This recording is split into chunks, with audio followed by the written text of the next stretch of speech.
Picture this. You're deep in the wilderness.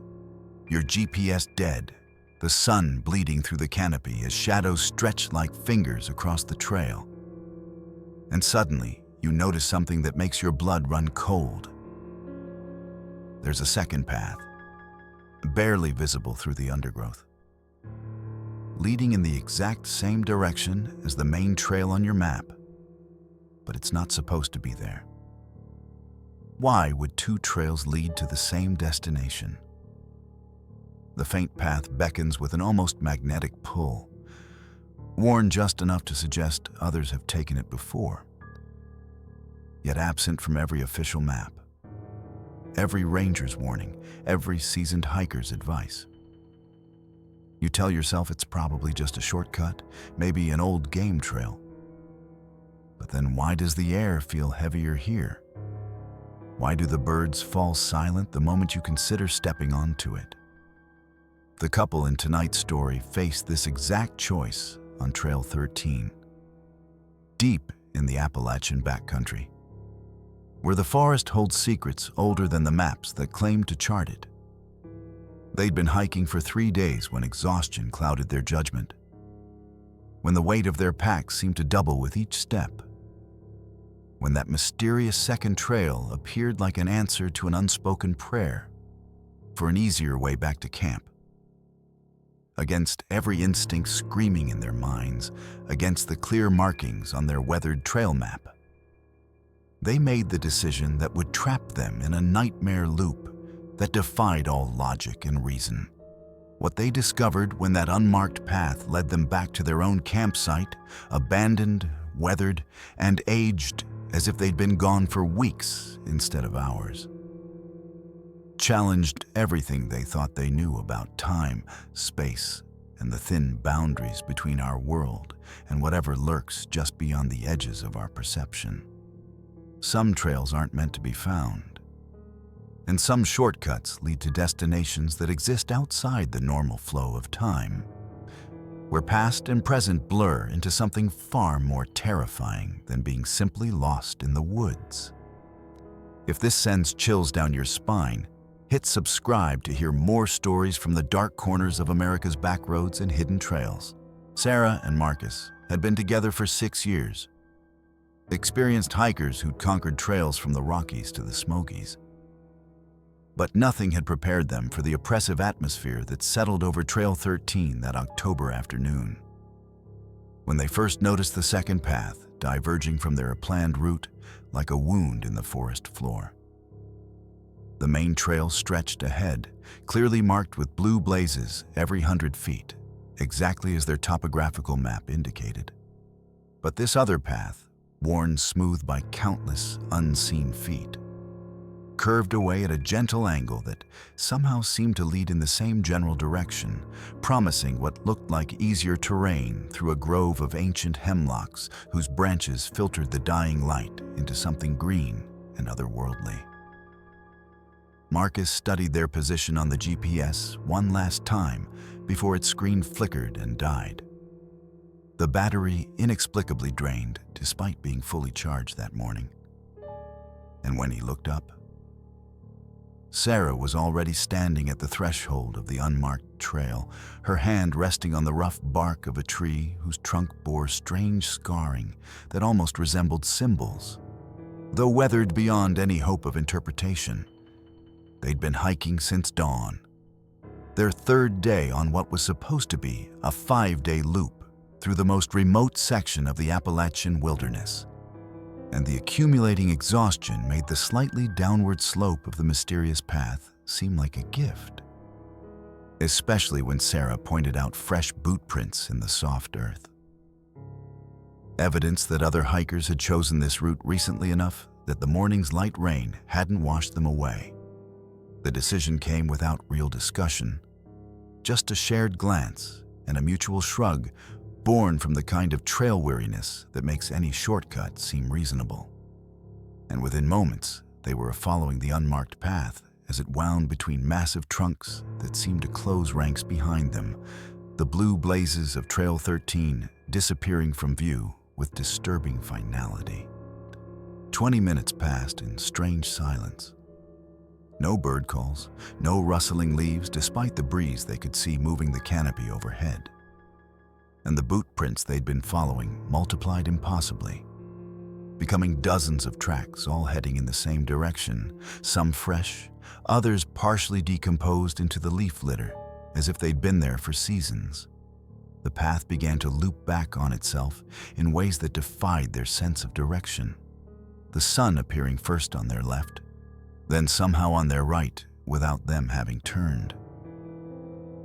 And when they finally emerged into a familiar clearing, after what felt like hours, but couldn't have been more than 40 minutes, according to Marcus's watch, they found themselves staring at their own campsite, exactly as they'd left it that morning.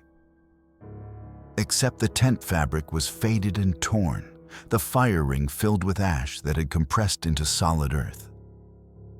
And their food cache, which should have been hanging fresh from the bear line, was a moldering mass of packaging that looked decades old, as if they'd been gone not for hours but for years, leaving them standing at the edge of their own abandoned history. The wrongness of their own campsite hit them in waves, each detail more disturbing than the last. Sarah's hiking boots, which she'd left drying by the tent, were still there but cracked with age, the leather split and moldy, while Marcus discovered his journal, the one he'd been writing in just that morning, yellowed and brittle. The ink faded to near invisibility, except for the last entry, which remained sharp and clear. Taking the second path back. They hadn't written those words, couldn't have written them. Yet there they were in Marcus's own handwriting. And when Sarah tried to call out, to suggest they leave immediately, her voice seemed to travel no distance at all, as if the clearing itself was swallowing sound, creating a bubble of wrongness that pressed against their eardrums with the weight of deep water. The sun, which should have been high overhead for early afternoon, hung at the wrong angle entirely, casting shadows that fell in directions that hurt to contemplate. And when they looked closer at their weathered gear, they found more evidence of their own presence. Photos scattered from Sarah's damaged pack showing the two of them at various points along Trail 13.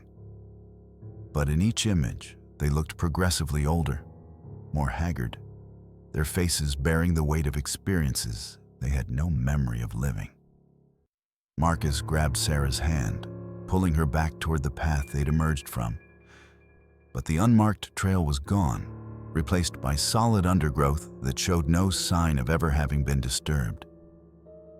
And when they turned to take the main trail, the one they'd originally started on that morning, they found only more forest, dense and impenetrable, as if the campsite had become an island in an ocean of trees that had no interest in letting them leave. Panic rising, they circled the clearing's perimeter, searching for any break in the wall of vegetation. And that's when they noticed the other tents. 3, 4, maybe more, barely visible through the trees, all in various states of decay, all seemingly identical to their own. And from somewhere deep in the forest came the sound of footsteps, measured and deliberate, following the same ghost of a trail they had taken. Sarah found it first. Another journal half buried in leaves near what might have been another version of their fire ring. And when she opened it with trembling fingers, she recognized her own handwriting describing the exact same 3-day hike, the same exhaustion, the same decision to take the unmarked path, but dated 5 years ago, though they'd never been to this forest before last week. The footsteps grew closer, and through the gathering gloom, they could make out 2 figures approaching from the forest. A man and woman wearing familiar packs, moving with familiar gaits. And as the strangers emerged into the clearing, Sarah and Marcus found themselves staring at perfect duplicates of themselves. Younger, less weathered, eyes bright with the same confusion that must have shown in their own faces just minutes ago when they'd first discovered the abandoned camp. The cycle was clear now, horrifyingly clear. They were trapped in a loop where past and future collapsed into a single point, where every version of themselves that had ever taken or would ever take that second path existed simultaneously, aging and decaying while new versions arrived to replace them. And as the younger Sarah and Marcus began examining the campsite with growing horror, our Sarah felt her skin beginning to crack like old leather, time accelerating its claim on their bodies as they became just another layer in this temporal sediment, understanding with perfect, terrible clarity that the second path didn't lead back to camp. It led to every version of camp that had ever existed or ever would exist, trapping travelers in an endless return to their own abandoned future. Marcus tried to speak to their younger selves, to warn them. But his voice emerged as nothing more than a dry whisper that the wind carried away before it could reach them.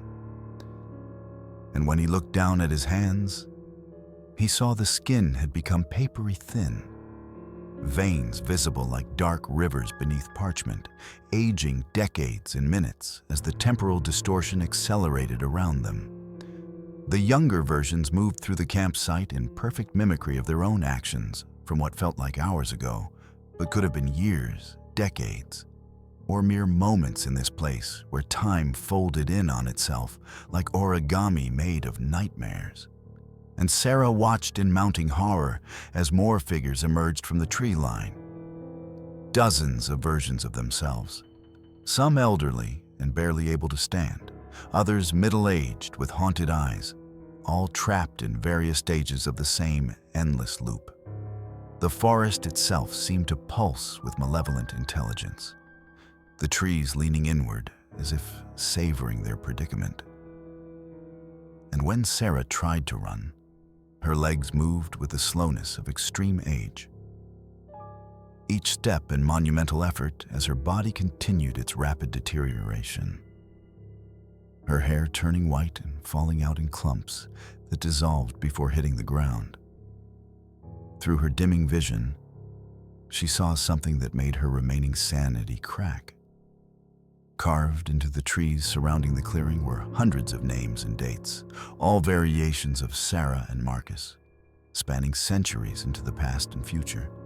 Some so old the bark had grown over them, others fresh and bleeding sap, including one that showed tomorrow's date, though she knew with terrible certainty they would never see another tomorrow. The younger Marcus had found his journal now, was reading that final entry with the same confusion and growing dread. And our Marcus wanted to scream that it was a trap, that the path would always lead here, to this clearing that existed outside normal space and time, a spider's web that caught travelers and held them in infinite recursion. But his vocal cords had withered to nothing, leaving him mute witness to his own damnation. Sarah's legs finally gave out, and as she collapsed, she felt the earth beneath her was soft with the decomposed remains of countless other Sarahs, layer upon layer of themselves stretching down into darkness. And she understood that this was how the forest fed itself, consuming the same souls over and over, each iteration providing sustenance for the next. The younger Sarah was pulling at younger Marcus now, trying to find an escape route just as she had done, would do, had always done. And through the gathering darkness of her failing vision, our Sarah saw the final truth. There was no first time, no original version of them that had made this mistake. Only an infinite Mobius strip of cause and effect, where taking the second path created the very conditions that led to taking the second path. As consciousness faded and her body crumbled into the forest floor to become part of the substrate that would horrify the next version of herself, Sarah's last coherent thought was that somewhere, somewhen, another couple was standing at the fork in the trail, tired and eager to return to camp, noticing a faint second path through the undergrowth. And despite every instinct screaming no, they would take it, had taken it, were taking it right now, forever and always, because that was the nature of the trap. It existed because it would exist, a permanent scar in reality that drew travelers into its endless, cannibalistic loop where every ending was also a beginning. The forest began to pulse with a rhythmic heartbeat that Marcus felt in his dissolving bones. A sound that wasn't quite sound, but rather a vibration that existed between dimensions. And as his body crumbled into dust that would nourish the next iteration of himself, he witnessed something that shattered the last vestiges of his sanity. The trees themselves were moving, not growing but shifting position like pieces on a cosmic chessboard, rearranging the very geography of the clearing to ensure that no matter which direction any version of them might try to escape, they would always end up back here, in this temporal prison that had perfected itself over countless cycles. Sarah's consciousness, though her body had already become one with the forest floor, lingered like smoke in the air, and she could perceive all versions of herself simultaneously. The young woman just arriving, the middle-aged woman realizing the trap, the elderly woman accepting her fate, and thousands more stretched across impossible geometries of time. Each one a note in a symphony of suffering that the forest conducted with patient, eternal malevolence. Through this expanded awareness, she understood that Trail 13 itself was alive. Not in any biological sense, but as a wound in reality that had developed its own twisted sentience, learning from each couple it consumed how to better disguise its second path, how to make it appear at just the right moment when exhaustion and desperation made even the most cautious hiker susceptible to its lure. The younger versions of themselves had discovered the aged equipment now, were examining the weathered tent with the same disbelief and growing terror. And Sarah wanted to tell them that the rust on the zippers, the rot in the fabric, the decay in everything they'd left behind was their future leaking backward through time. That they were looking at evidence of their own deaths that hadn't happened yet, but also had already occurred infinite times. Marcus's final thought before his consciousness dispersed was a revelation that came too late. The second path didn't just trap individual hikers, but entire timelines, creating pocket universes where cause and effect became meaningless, where every attempt to prevent the tragedy became part of the mechanism that ensured it would happen. A perfect self-sustaining paradox that fed on human souls the way a Venus flytrap feeds on insects. The clearing fell silent, except for the sounds of the younger Sarah and Marcus frantically searching for an explanation, for an escape route, for anything that made sense, not knowing that their older selves had just dissolved into the very ground they stood upon, that they were literally standing on their own graves, breathing in air that contained molecules of their own decomposed futures. And somewhere else, someone else, another couple paused at a fork in the trail, tired and eager to reach camp before dark, noticing a faint second path that seemed to offer a shortcut. And despite the strange heaviness in the air, despite the unnatural silence of the birds, despite every primitive instinct screaming danger, they would step onto that path because that's what always happened, what was happening now, what would happen forever. Trail 13, claiming its eternal meal, digesting the same souls across infinite iterations of time, a horror too vast for the human mind to fully comprehend, but small enough to hide in the space between two innocent-looking paths in the wilderness. The search and rescue team would find them 3 weeks later, though in the timeline of the outside world, only 4 days had passed since they'd been reported missing. Their bodies discovered in positions that defied explanation. Marcus appeared to have aged 40 years in those 4 days. His hair completely white, his skin bearing the deep lines of someone who had lived through decades of terror. While Sarah's remains showed signs of having been in the forest for multiple seasons simultaneously, with fresh spring growth emerging through bones that bore the weathering of countless winters. The lead ranger, a man who'd worked these trails for 30 years, would later refuse to file the official report, unable to explain how their tent contained items that carbon dating suggested were both brand new and over a century old. How their footprints in the clearing spiraled inward in patterns that hurt to look at directly. Or how the photographs on Sarah's damaged phone showed the same clearing from angles that seemed to exist outside three-dimensional space. The second path vanished the moment their bodies were removed, as if it had never existed at all. But hikers still report strange experiences on Trail 13. The feeling of being watched by their own future selves. Glimpses of familiar figures through the trees that disappear when approached.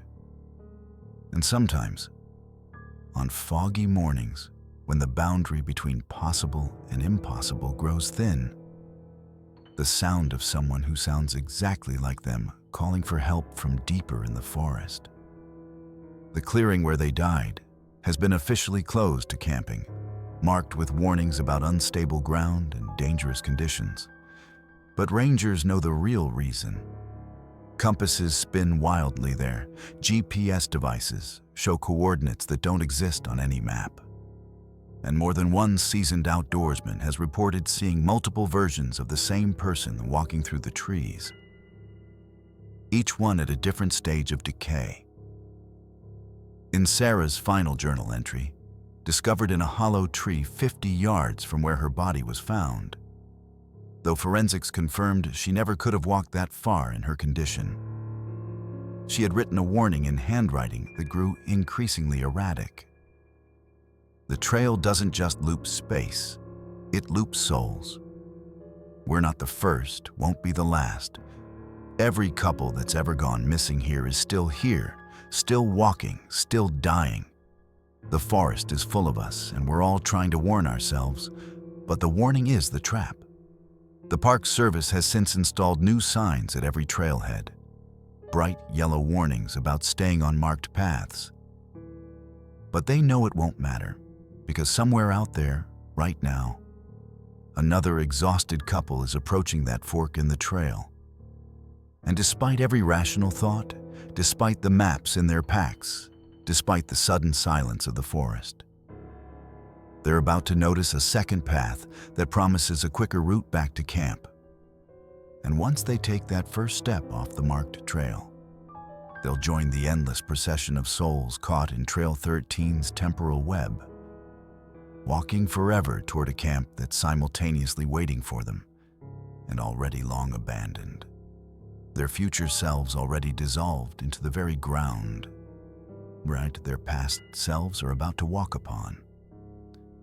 Another verse in the forest's eternal song of consumption that plays on frequencies only the damned can truly hear. The rangers don't talk about the other things they found. The wedding rings fused into tree bark at heights no human could reach. The scattered pages from journals written in handwriting that matched missing hikers from the 1960s, describing smartphones and GPS coordinates. Or the Polaroid photograph discovered in Marcus's pocket, showing him and Sarah standing at their own memorial service. Their faces twisted in silent screams as mourners walked through them like ghosts. Trail 13 remains open because closing it would require explanations the Forest Service isn't prepared to give. Admissions about places where reality grows thin and time becomes a snake eating its own tail, where the very act of walking can split you into infinite versions across infinite moments, all of them real, all of them dying. the locals have always known what the old indigenous stories warned, that certain paths were never meant for human feet, that the forest itself is conscious in ways our minds aren't equipped to understand, feeding on the temporal energy of those foolish enough to step outside the boundaries of mapped reality. If you ever find yourself on Trail 13, exhausted and desperate for camp, and you see that second path appearing like a mirage through the trees, remember Marcus and Sarah. Remember the spiral of footprints that led nowhere and everywhere at once. Remember that some shortcuts don't save time but steal it, trapping you in loops where beginning and end merge into something far worse than death. An eternal walk toward yourself, through yourself, becoming the very warning you ignored. Your future corpse already waiting at the campsite. Your past self is struggling to reach, forever and always. Just one more step down the path that was never supposed to exist.